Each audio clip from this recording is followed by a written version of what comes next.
শুল্ক আর পাল্টা শুল্কে টালমাটাল বিশ্বের অর্থনীতি। সম্প্রতি মার্কিন প্রেসিডেন্ট ডোনাল্ড ট্রাম্পের নেয়া শুল্ক বৃদ্ধির সিদ্ধান্তে এখন উত্তপ্ত পুরো বিশ্ববাজার।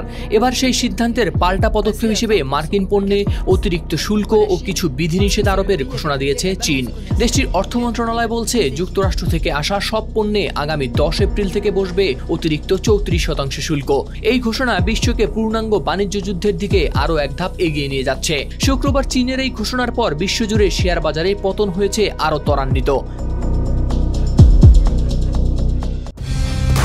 কালার এক্সপার্ট, জর্জ স্যাপ এবং মাইল্ড অন হ্যান্ডস টেকনোলজি সমৃদ্ধ অরিক্স ক্রিস্টাল ওয়াশ আপনার লন্ড্রি এক্সপার্ট। ব্রিটিশ সংবাদ মাধ্যম ফিনান্সিয়াল টাইমসের প্রতিবেদনে বলা হয়েছে, চীনের ঘোষণার পর বিশ্বজুড়ে শেয়ার বাজারে লোকসানের পরিমাণ আরও বেড়েছে। মার্কিন যুক্তরাষ্ট্রের শেয়ার বাজার S&P 500 এর ভবিষ্যৎ সূচক 3.7% এবং ইউরোপব্যাপী স্টক্স 600 শেয়ার বাজারের সূচক 5.2% কমেছে। তবে এর সবকিছু শুরু গত বুধবার ট্রাম্পের নতুন সম্পূরক শুল্ক হার ঘোষণাকে কেন্দ্র করে। তিনি নতুন রেসিপ্রোকাল ট্যারিফ নীতির অংশ হিসেবে ঘোষণা দেন শতাধিক দেশের পণ্যে নতুন শুল্ক আরোপের, যে তালিকায় রয়েছে বাংলাদেশও।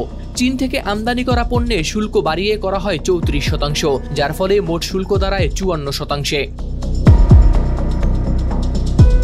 এই ঘোষণার পরেই চীন শোনালো কড়া জবাব। 10 এপ্রিল থেকে যুক্তরাষ্ট্রের সব পণ্যের উপর তারাও আরোপ করবে 34% শুল্ক। তাদের মতে, ট্রাম্পের এই একতরফা পদক্ষেপ আন্তর্জাতিক বাণিজ্য নীতির লঙ্ঘন, যা চীনের বৈধ স্বার্থকে মারাত্মকভাবে আঘাত করবে।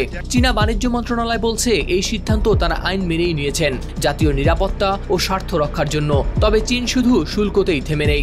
রয়টার্সের খবরে বলা হয়েছে, তারা মারিয়াম, gadolinium, terbium, dysprosium, lutetium, scandium ও ইট্রিয়াম সহ মাঝারি ও ভারী বিরল খনিজ রপ্তানিতে নিয়ন্ত্রণ আনার ঘোষণাও দিয়েছে। এই খনিজগুলো শুধু বৈদ্যুতিক গাড়ি বা স্মার্ট বোমা তৈরিতে নয়, ব্যবহার হয় পুরো বৈশ্বিক প্রযুক্তিতে।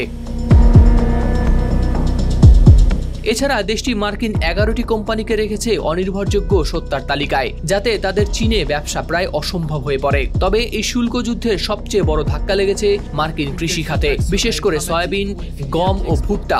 এগুলোর রপ্তানি হবে সবচেয়ে বেশি ক্ষতিগ্রস্ত। তারা ফার্মাসিউটিক্যালস, অপরিশোধিত তেল, এমনকি LNG আমদানিও হ্রাস করতে পারে বলে ইঙ্গিত দিয়েছে। শুল্ক আর পাল্টা শুল্কের এই লড়াই এখন আর কেবল অর্থনীতির খেলা নয়, এ যেন এক রাজনৈতিক দাবার যুদ্ধ, যেখানে চীনা প্রেসিডেন্ট শি জিনপিং বুঝিয়ে দিয়েছেন, এই লড়াইয়ে মাথা নোয়াবেন না তারা। হাওলাদার শামীম, RTV।